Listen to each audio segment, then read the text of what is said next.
Okay, welcome to another edition of Two Guys and a Chainsaw. I am Todd Coons. And I am Craig Higgins. Here we are. Today, as promised, we are watching another one of Wes Craven's flicks called Nightmare on Elm Street. Probably his the one that really shot him into the stratosphere. Yeah, that's right. A modern classic of sorts. Yeah, how long had it been since you'd seen this? Since I've seen this, I don't know. When we sat down to watch it on DVD, I thought, I don't know if I've ever sat down and popped in the DVD and watched it from start to finish. It's one of those things you catch on TV every once in a while, and it's so familiar to me. I've seen it, I don't even know, probably literally hundreds of times at this point. But it's been a while, and to sit down and watch it from start to finish was kind of nice. I'd kind of forgotten that I really appreciated the whole film in its entirety. This movie was like a cultural touchstone. I mean, when it came off, it was huge. I mean, I think it made back its budget, which was relatively modest, like within the first weekend. And it's known as basically the movie that put New Line on the map, right? Yeah, the house that Freddy built. Yeah, they were basically getting ready to declare bankruptcy right when this movie came out. They'd only made one other movie before, so it was Robert Shea, the producer, and his wife is actually in the movie as a school teacher. And then this movie came out, and it was a huge hit. And I mean, I don't remember when this movie came out, but I was old enough to remember when the second movie was being advertised. I would go with my dad to the video store, and we'd see these big posters for for Freddy's Revenge. Yeah. He's a scarred guy and all that, and I was really curious about it. But it was when the Dream Master came out, the third one, that was just huge. It was all over the place. I just remember that this was one of those movies that I was young enough. My parents were pretty liberal in letting us watch whatever we wanted to. I mean, we were little kids watching, like Best Little Whorehouse in Texas and stuff. So they weren't real strict about what we could watch. But this was one of those that I wasn't supposed to watch. But my dad had it on VHS somehow. Oh, yeah? And it was one of those that I remember, sneaking around and watching kind of in clips. And watching it again, there were these iconic scenes that I remember. And maybe not so much iconic, but I remember vividly being a kid, and that scene where early in the film where we really kind of first see Freddy for the first time, and he just does this gag where he chops a couple of his fingers off, and this I don't know what it is. I mean, it doesn't look like blood. It looks, very much like a practical effect. But that just stuck with me as a little kid. That was something that really creeped me out. Watch this. And there are so many of those moments throughout that just have stayed with me till now. Yeah, it's really weird. We should get into that because I noticed that was this weird theme of this self-mutilation. I don't know what to make of it, but obviously Nancy is this girl who's it starts out with this great intro where her friend Tina actually is clearly going through this dream. This is right after we see the glove being put together by these hands, and then it really just jumps right into it. Tina has this dream. She's cornered by Freddy. She meets up with her friend Nancy, who's really the star of the film, played by Heather Langenkamp, and her friends. I mean, just really establishes immediately this sort of foursome with these two. Tina's boyfriend Rod, right? Something like that. And he was Rod, who comes and goes pretty quickly. Who's kind of the jerk of the group. The tough guy, kind of the bad boy of the group. I had a hard on this morning when I woke up, Tina. Had your name written all over it. There's 4 letters in my name, Rod. How could there be room on your joint for 4 letters? And then Glenn, who is sort of the guy who lives across the street from Nancy. The nice boy. Yeah. A nice, young, pretty Johnny Depp.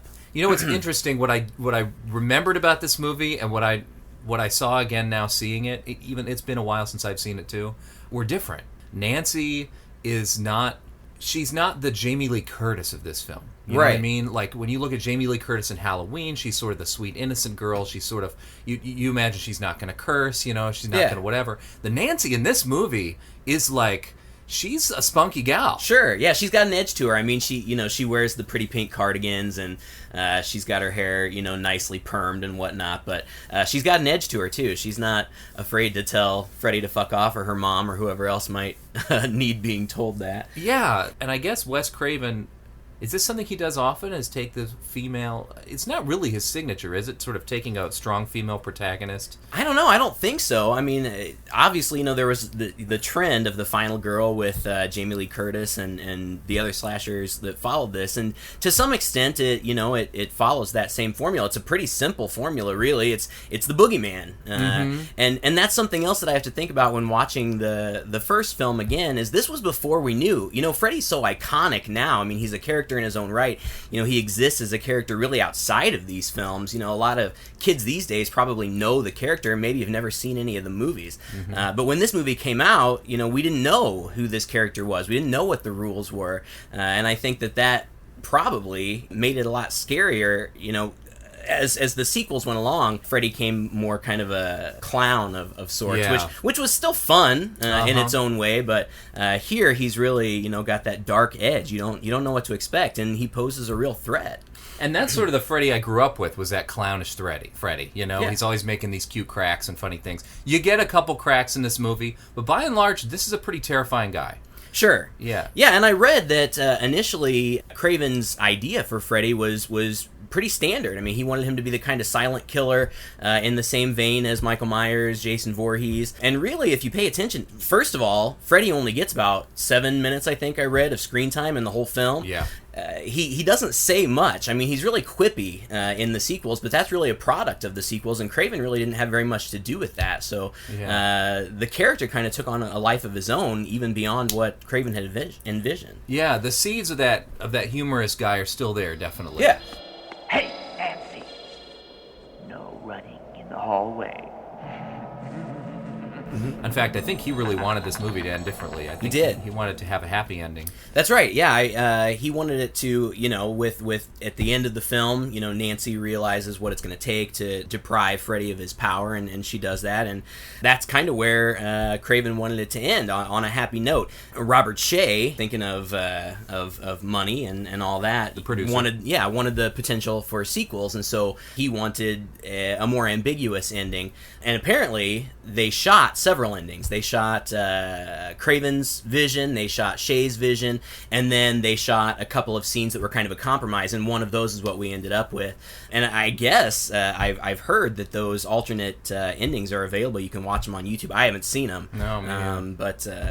So Craven was actually very much against the idea of any sequels at all, and wasn't pleased that they decided to continue on with the franchise, and really distance himself from it a lot until New Nightmare. Yeah, which was a great take on it. He gets very meta. He can really kind of talk about that. Well, and people really kind of credit Craven with the whole meta horror phenomenon with Scream, but really he had kind of dabbled in that with New Nightmare just a couple of years before. Oh yeah. New Nightmare is one of it may be my favorite in the franchise. I just think it's so creative. Oh yeah. It's such a great return to its roots, and really made Freddy scary again, which was a nice way to kind of cap off the series. We're going to have to watch New Nightmare again, because I agree. I would almost put New Nightmare above this movie. This movie, as far as modern sensibilities go, again, I don't think, kind of like we said about the Wes Craven movie we watched last time. Right, People Under the Stairs.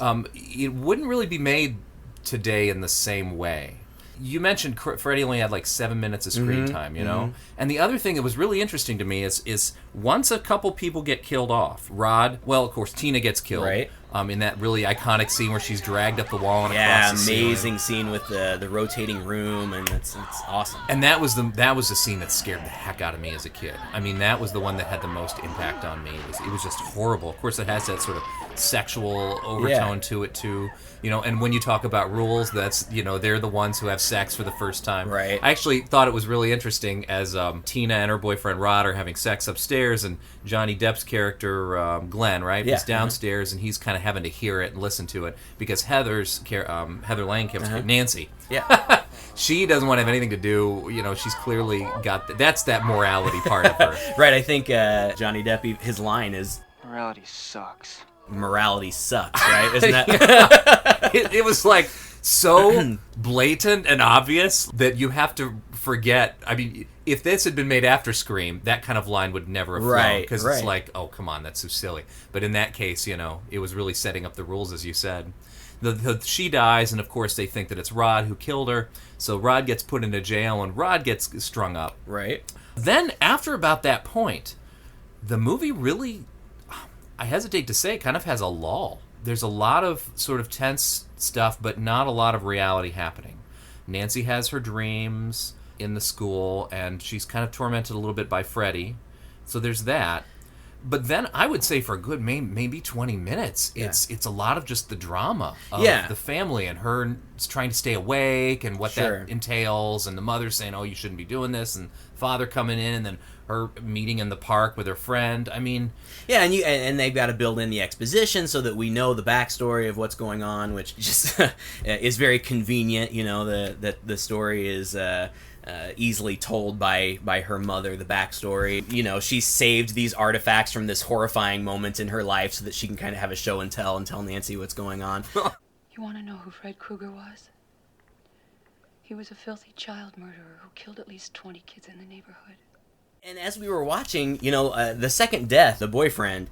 In the jail cell? Yeah, in the jail cell. When that happened, I was thinking, man, this is only the second death in the whole thing, and at the time I didn't remember Glenn getting killed later on. I'm like, this, for a slasher film, the body count here is really low. I mean, it's only 3, which 3 people murdered is nothing to bat an eye at. Right, but still, but as far as the slasher genre is concerned, that's relatively mild. No, I mean, it's not like, a lot of movies today where you sort of feel like there's like a quota, every 5 pages there's got to be somebody dying in some way.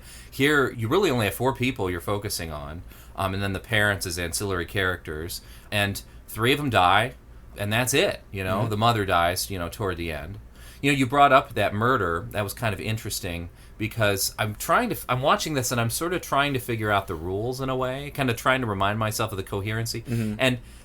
And it's interesting, like, okay, something can happen in the dream, and then they'll wake up and it's happened to them in real life, right? So, like, she burns herself on the dream. She wakes up, she's burned. Somebody gets sort of cut or slashed in the dream. They wake up and they're cut too, or even their clothes are cut, But, and so you can see that happening, but the sense is that this stuff sort of has to happen in the dream, and it only kind of manifests itself in the real world in that way when they wake up. But then you have that scene where the hanging, where it's like in the real world, that sheet, presumably he's dreaming it, right? Yeah, right. But it's actually manifesting itself in the real world to the point where the sheet is wrapping around his neck, it's dragging him across the room, it's pulling him up, and it's tying itself up to the top. I don't know. Did that seem to you like I don't a little know. inconsistent with sort of what I would imagine the rules to be of sort of what happens in the dream and what happens in reality and how they can reflect each other? Being familiar with the whole series, I think that it does seem a little bit odd, that scene in particular. But looking at it as a standalone film, if I wasn't familiar with the whole thing, that's one of the things that I think is so genius about, he takes this kind of standard formula of the slasher, high school kids being stalked by some ominous presence, whatever. But by throwing it into the realm of dreams, he opens up the realm of possibilities for anything. Anything can happen. Yeah. So I didn't question it all that much. I mean, now that, if we want to sit and talk about it, it may seem like kind of a stretch, but if you give yourself over to that notion that really kind of anything is possible, that's true. Yeah. It kind of prevents you from picking the movie apart too much. Right. It really does. You're right.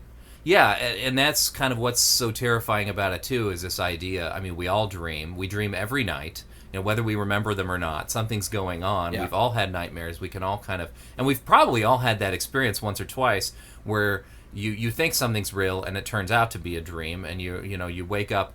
It's just a really neat world to be playing between, for a horror movie. And I really believe he's the first person to really do that in horror. Am I wrong? I can remember a movie, I want to say Dreamscape. Is that what it was called? That's correct. With, and that came before this. Dennis Quaid, I think, was in that film. Yep. And that was more of a psychological bent where scientists were kind of syncing up with people and entering into their dreams to kind of do therapeutic things. And there was kind of it was a horror film too, and there was a nightmarish thing going on there. I think that was before, but as far as I can remember, that was the only one that had really kind of explored this to this nature. And you're right. It's really relatable. We've all had nightmares. We've we've all had dreams, and sleep is something that you can't escape. You can stay awake for as long as you physically can keep your eyes open, but eventually it's going to catch up to you. There's no escape. And I think that adds to kind of the ominous nature of the whole situation. Yeah, there's no escape from Freddy because you're going to sleep at some point. Right. And it's so funny how she goes through all these processes to stay awake. Yeah. She's got the stay awake pills. Right, she's got the no-dose pills, she's got the secret coffee pot under her The secret bed. coffee pot was hilarious. There are these little moments of like comedy in there, which I think are kind of cute that he entered. I thought that was one of those funny moments where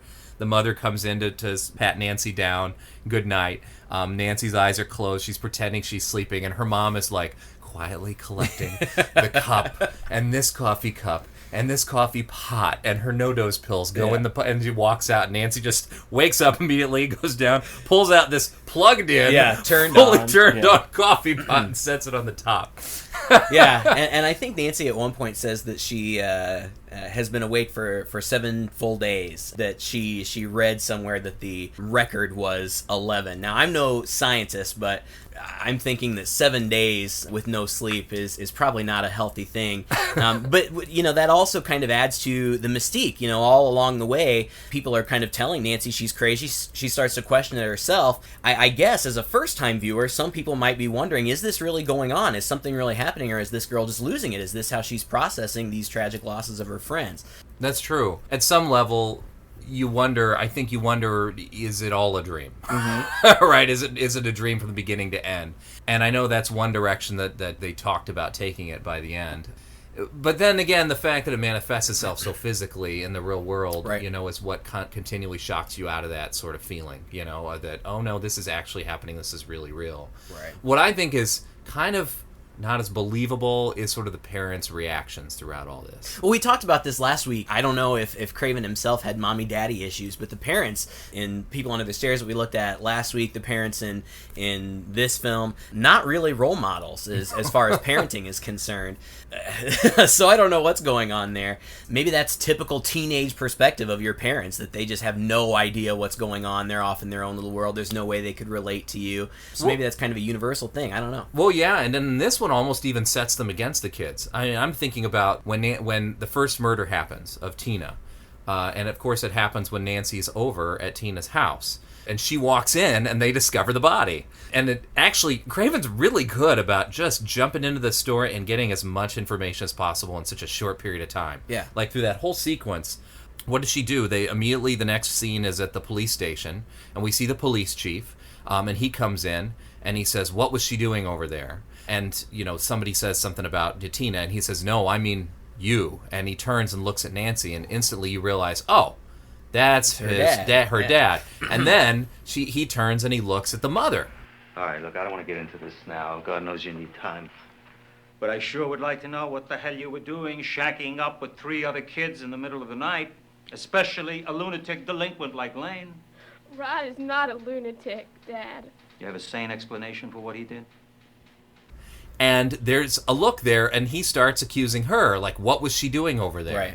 And immediately you surmise, okay, they're not together, they're clearly divorced, there's clearly some tension between mom and dad here. And it's so neat how that scene just does that with just a few lines in about 20 seconds. Right. But the thing is, here's what they do. They just sort of start berating her, What were you doing over there? What are you killed this guy? And instead of like this... I'm sorry, honey, are you okay? Yeah. You just witnessed this terrible trauma? Your really good friend just died? Brutally. Maybe we should, set aside for a moment the fact that you, neglected your curfew and lied to us and take care of that matter. They don't care. Well, yeah, and apart from that, I mean, over the course of time, as she's realizing more about as Nancy's realizing more about what's going on, it's not like she's not communicating this to her parents. She's telling them exactly what's going on, and they know, they know the backstory. They know she's not just making this up, but they let her go on thinking that she's crazy, that she's just losing her mind. Yeah. Until the last. The introduction to the last act of the film, when the mom finally says, "Oh, well, yeah, you're right. There was this child killer, and we killed him, but he's gone now." So don't worry. Don't worry about it. Don't worry about it. Just everything's fine. Clearly, this is not really related to what's going on. But he can't get you now. He's dead, honey, because Mommy killed him. By the way, in our basement, I have a souvenir. Yeah, right. I kept it. Yeah, we burned him alive, but I sifted through the rubble and found this glove just so that I would have the opportunity to share this with you later. Nice bonding moment, mother-daughter moment. You know what's funny? It was actually kind of an interesting... I was getting a little deja vu with the people under the stairs. Because you remember that point when she's sort of... I think it was kind of a turning point in the movie where Roach has the main guy in a little boiler, kind of like a little furnace, remember? And he takes him in there, and that's when he pulls out this sort of rag-wrapped book, right, that he hands him and says, and then here's the way out. I had forgotten about that. It was just like the same shot, really, you know? She goes downstairs, she pulls out this rag-wrapped claw, and that's sort of the turning point of the film. Yeah, we talked about Cravenisms last week, and, you know, you can see definite ties between People Under the Stairs and Nightmare on Elm Street. You know, you've got the creepy boiler room, the scene that you just described. Just the general atmosphere is very similar, and yeah, it's just not as madcap as People Under the Stairs was. Oh, and the one I was going for, you know, we talked last week about how Home Alone really kind of seemed to rip off a lot of what was going on there. We've got the same thing in the final act of Nightmare on Elm Street. You know, Nancy all of a sudden, she checks a book out from the library, I guess, about in the days survivalists. Before the internet. And at the very end of the film, leading right up into the final scene, she calls her dad and says, you know, Dad, please come over in exactly 20 minutes. I'm going to go get this guy and bring him out of my dream. And then we get a nice montage of her setting up these elaborate kill devices in her house. Like she's been doing it forever. Right, yeah. Like you said, maybe she did a test run before this. Sure, yeah. She's got a lot accomplished here in 20 minutes. But very effective. I mean, it works. It was, but you're right. It's a very Home Alone type deal, which is exactly what we saw in People Under the Stairs, which is really kind of funny when you think about it. Actually, it reminded me a little bit, too, of Phantasm. Have you ever seen... You remember Phantasm? Yeah. It's been a long time, but yeah. The way the kid gets out of the room, he does sort of this elaborate... There's a sort of this scene where he just sits there and starts to put together a shotgun shell with a pin and a hammer and duct tapes it all together. It's just sort of stuff he's all kind of found in his desk, and then uses that to hit the door to get the lock open, you know, to escape. Yeah, these characters are far more resourceful than I would be in these circumstances. Well, that was the neat thing about Nancy, period. Like we were saying, she's not sort of the run and hide final girl. Yeah. She's not the I'm lasting, not so much because of my wits, but because I'm a virgin and because I can outrun and outlast, and I'm maybe a little more cautious than everybody else. I mean, she's taking agency here. You know? And I don't know what it is about Heather Langenkamp. I just really like her. You know, I would never go so far to say as that she gives an outstanding acting performance in this film. There are some other actors... like the mother? Yeah. Who definitely does not give an outstanding performance. Right. Her name, the mom's name was Ronnie Blakely. And I've read, you know, I'm fascinated with horror movies in general, so I read up as much as I can. And there's actually a documentary, I think it's called Never Sleep Again, The Nightmare on Elm Street Legacy or something. And, I've heard of that. It's long. I think it's like 3 hours long, and it's really extensive. It covers the whole series, but they kind of give you a lot of just neat little trivia things. I guess Ronnie Blakely, who played the mother, was just really difficult to work with, and I guess Craven really kind of butted heads with her. One of the anecdotes that they said was that she would come in for makeup every day, and she would get her makeup put on, but as soon as the makeup people would leave, she would immediately take it all off and reapply her own makeup. Well, no wonder her makeup was so horrible. Right. Wasn't it terrible? Yeah. Oh, yeah. And it was totally a vanity thing. You know, I've never seen her in anything else. Apparently, she had a big role in a movie prior to this, so I guess she must have thought she was something. Oh, jeez, it was horrible. Every line she was delivering was like deliberate and almost, I mean, over expressive, and she's moving her head, and it was like this sort of prima donna. I mean, you could almost see it right through there. I've got something better. I'm going to get her some help. Yeah, and you can tell in her makeup, she almost looks, you know, like a cadaver. You know, it's this thick pancake, shiny makeup. Oh my gosh! But Heather Langenkamp, you know, I knew her. I think, you know, I don't know if this came before or after Nightmare, but she was on a sitcom, a very family sitcom, Just the 10 of Us. Do you remember this show? I do. It was a spinoff of. You're right. Of Growing Pains. A spinoff of Growing Pains, and Heather Langenkamp played one of, I think, 6 or 7 daughters in this this large family, and she was the uber conservative, very religious daughter. And so I knew her from that. So I was already a fan, and so then, and like I said, the movie may have come before, but not for me. You know, I saw the movie afterwards, and so I really liked her. I thought that she was believable. I mean, she seemed, if her acting wasn't amazing, I mean, she seemed like a girl you would know. She wasn't as flat of a character as some of these typical final girls are. Yes. No, you're absolutely right. And the fact that she looks plain. Yeah. You know, she's got those... She's a pretty girl, but she's pretty. believable. She's a girl next door kind of look. Yeah, exactly. Sort of in contrast to Tina, who's sort of the blonde and maybe a little more attractive, you know, in that way. She looked dumbfounded a lot. And I think a lot of it, too, had to do with the pacing of the performances, you know? Interestingly enough, I mean, he really takes his time. And in this case, I was really getting flashes back to the original Last House on the Left. Mm-hmm. I was getting flashes back to the domestic scenes when... toward the end of the film, when the killers end up at the parents' house of the girl. And I remember how slow-paced those were, you know? Yep. And it was almost just like somebody set up a camera in the corner of the room and was recording this conversation as it happened. And I looked at, and I was getting those feelings like these conversations between Heather and her mom in the kitchen. Mm-hmm.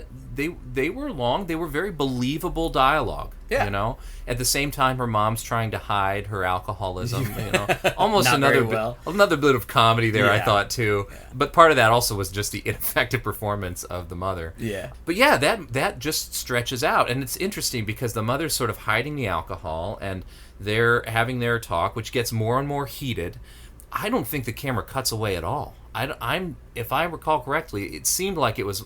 It probably wasn't, but it had the effect of being done in one whole take. Right. And it really kind of goes the roller coaster where she comes down and mom's like, "How are you doing?" And she's like, "I'm fine." And she's like, "You're not sleeping." I know I'm not sleeping. And then she pulls out the hat that she's pulled from the dream and says, "I know his name, Mom. It's Fred Krueger, right. You know, and you know more about this than I do." And she kind of goes back and forth, and then she makes a comment about the alcohol, you know? I don't know about you, but I'm kind of watching the scene. I'm wondering, I mean, she's not pointing out the alcohol. Does she know her mom's hiding it? I mean, it looks obvious to me, but maybe she's got other stuff in her mind, but yet it's later on. Maybe if that bottle would have some more answers or whatever she says. Yeah, well, it becomes almost a role reversal. You know, by the end of the film, the mom is very much the one who needs coddling and needs protected. And in fact, Nancy, you know, tucks her mother into bed and kind of eases her off to sleep before Nancy, has to go into this final battle. I think it kind of sets it up that she's on her own, and I think that adds to the tension. You know, you feel the pressure that there's help's not coming from the outside. Well, that's true. You know, her mom is passed out drunk in the bedroom. Her dad is across the street, and the watchman that her dad has set up apparently thinks that there's nothing particularly out of the ordinary about a teenage girl breaking out windows and screaming for help. Where are you? Everything's gonna be all right. Everything's under control. Especially considering there was a murder not across less than 20 minutes earlier across the street. So she's, you know, it comes down to it's her facing the boogeyman. It's her facing her fear, and that's what she comes to realize throughout the course of the movie that she has to do. Some might argue that the film is actually kind of anticlimactic in the final battle, because you've got Freddy chasing this girl around throughout this whole movie, and there's intense threat of violence and you know, disfigurement, and then at the end, to defeat him, all she has to do is turn her back and take his power away. Yeah, it's a really weird, and I'm still not sure I've unpacked it. You know, it's just a very ambiguous, kind of strange ending. I mean, when you talk about like what I was saying earlier about rules being broken, okay, so she pulls him into the real world from her dream by grabbing onto him and by being woken up at that particular time, and then takes him through this house where where she has all the booby traps, which are actually affecting him. You know, like they'd affect a real person. Takes him downstairs, you know, throws the fire on him. Deja vu for this poor guy, you know, and she runs up the stairs, and they have that whole incredible stunt sequence on the staircase, which I believe the stuntman actually won an award for. Yeah, he did. And I read, I had in my mind that it was all in one shot, which obviously it wasn't. But I guess they did that whole sequence in one take. I mean, that guy was lit up one time, and they did that entire sequence. And you're right, he won Stunt of the Year, I think, for that. And it is very impressive. To be on fire that long, Yeah. oh my gosh, yeah. If he didn't come away from that with burns, looking like Freddy, who knows? So anyway, so that happens. The dad across the street, finally, they've gotten his attention. He breaks in with his buddies. They turn around. He's not on the stairs. He's done a loop around them, apparently, and he's climbed up the stairs. And he's jumped on her mother's bed, and he's now after the mother. And the first thing I thought of was, okay, so he's on the bed, he's getting the mother, they break into the room, they see this happen. Father throws the blanket over to douse it, and when he pulls the blanket away, now it's kind of supernatural, weird again. Yeah, I see what you're saying about the rules. There is kind of a gray area. I mean, it's not strictly, free-for-all in the dream world and then the constraints of reality in the real world. I mean, when Freddy gets pulled over, there's still a supernatural element to it. And I don't really know how to... And I guess it's just troubling to me because how can the hammers and the tripwires and the fire and stuff affect him when he can sort of disappear into the bed over the charred corpse of the mother, and that just all kind of goes in there. It just... Then you really wonder, what is going on? Is this a dream? Yeah. And that was when that starts to come into play. But then I thought, well, maybe it's because the mother's asleep. All right, she's passed out. Maybe she's having this dream, and it's sort of a reverse effect where she's kind of a conduit to get him back into the dream world. And then, kind of like we've seen with everything else, the weirdness of the dream world can be reflected in the real world in that sense if that person is dreaming their death, essentially. But then, of course, there's nothing. and after witnessing what has to be the strangest thing anybody has ever seen, her policeman father and her just walks around. She's like, I need a moment, Dad, or something. He's like, okay, all right, we'll leave the room. She closes the door behind her, and suddenly Freddy comes up out of the bed. And that's the thing. Okay, so I guess he's come back into the real world again? Who knows? Her back's on him, but now she knows, just like the Balinese do, that if you know that they're not real, they don't have power over you anymore, and that's when he lunges at her and just sort of disappears into nothingness. You die. It's too late, Krueger. I know the secret now. This is just a dream. You're not alive. This whole thing is just a dream. Yeah, I think we're probably being over-analytical. Yeah. And as the series went on, they played with these rules. They changed the rules back and forth all the time.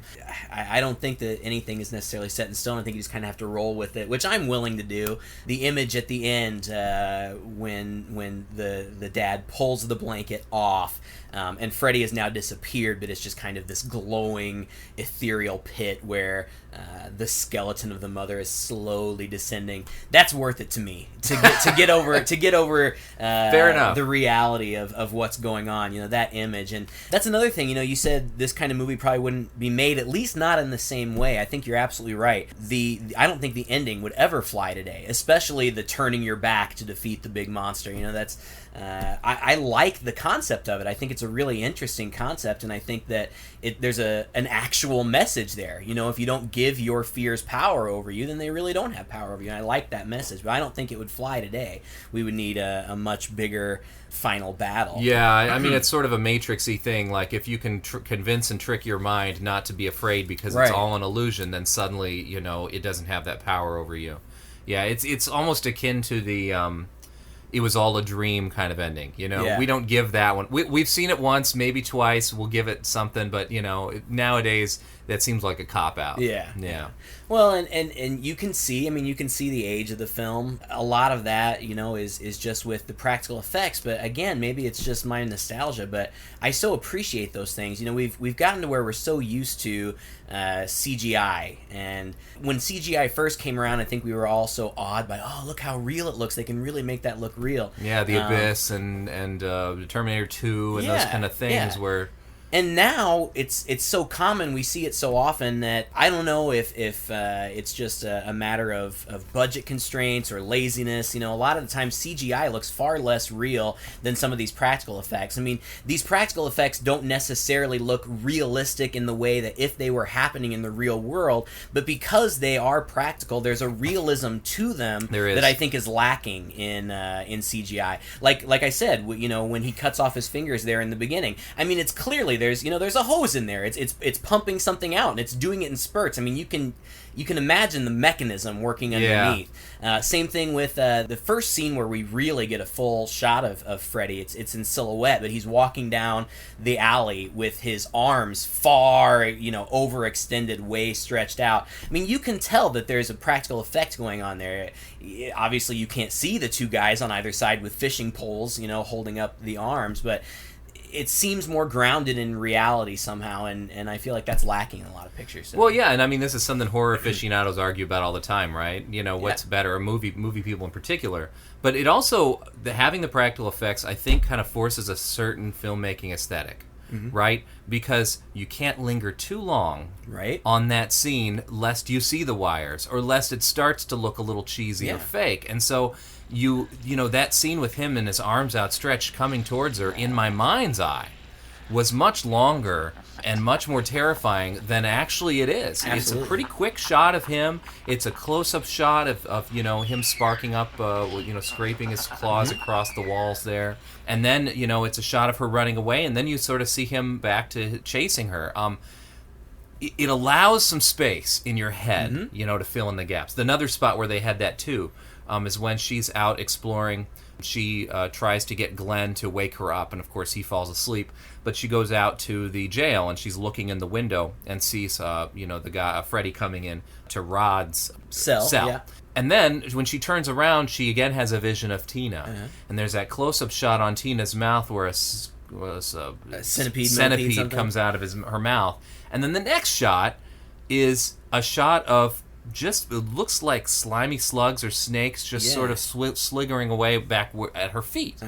But the effect is that she's sort of dissolved into insects and creatures. But they never showed her dissolving into these insects and creatures. But your mind sort of fills it in a sense that makes it a little less cheesy than it would have been if we'd gotten this nice long shot of her slowly dissolving into insects and creatures. I agree. I wonder how young people who are so accustomed to the effects of today, how they would respond to this.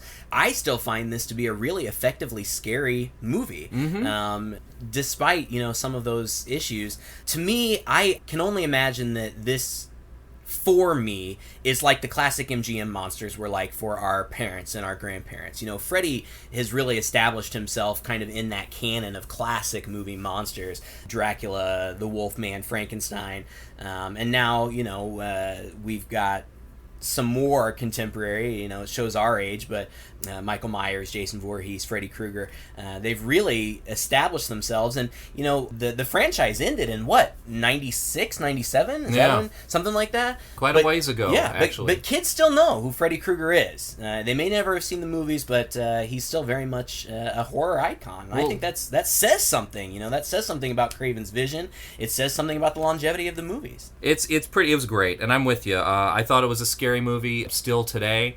I don't think it would have been. I think it would have been even much more fast-paced if it had been done today. But sort of the slowness of discovering.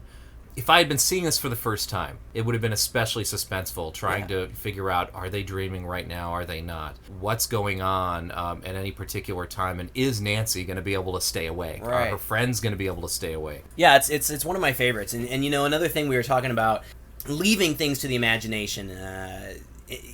After this film, Freddy really became the face of the franchise, and there were the big life-size cutouts of him in the video stores. He featured very prominently on the front of every cover, from the second one on. But in this one, you really don't even get to see very much of him. I mean, he doesn't get very much screen time, and when you do see him, he's very much in shadows. I mean, you get some angles of his face, and you kind of can see some of the makeup design and whatnot, but he's really kept very much in the dark. So he's more of an ominous presence as opposed to something that, you know, we as an audience are familiar with and kind of know what to expect. And I think that probably was very effective for first-time viewers. Yeah, and now he's in your face. Yeah, yeah. You go to part 3, part 4, especially part 5. You know, it's definitely, he's cemented himself. He's able to step out of the shadows and kind of be crazy. Yeah, and I like those movies. You know, I don't want to talk trash about those movies. I enjoy them. Oh yeah. I think you know, there are better entries in the franchise than others. You know, my part 3 I think is amazing. Dream Warriors I think is amazing, and then there are some duds. Part 2, Freddy's Revenge, I didn't think was particularly that great. And then 5 was weird. With the Dream Child? The Dream Child, yeah. I kind of like 4. 4 I have 4 is good. Special part in my Dream heart Master I think was that one, and then yeah. Freddy's Dead didn't really do it for me, No. but it was almost an appropriate setup then for New Nightmare. Yes. You needed Freddy to kind of become that joke so that he could come back and really scare the shit out of you. Yeah. It's a good way of putting it. You know, and I think that happens to every horror icon, right? First you have Dracula and you have Frankenstein, these people, and eventually you got the Monster Mash. Right. Yeah, you got Laurel and Hardy meet Frankenstein and whatnot. So he's definitely, it's proof positive, cemented himself in the canon there. Well, Craig, what do you want to see next week? Man, I don't know. You got any ideas? Have you ever seen Deadly Friend? I have not. I have not either. Nice. So maybe we'll keep the Craven thing going. Let's do it. Let's do it for one more week at least. I've never seen it. I would love to see it. Okay. All right. So catch us next week on Two Guys and a Chainsaw. We're going to watch Deadly Friend. Once again, this has been Todd. This is Craig. If you like this podcast, please spread the word. Like us on Facebook. Check out our page. And thank you for listening.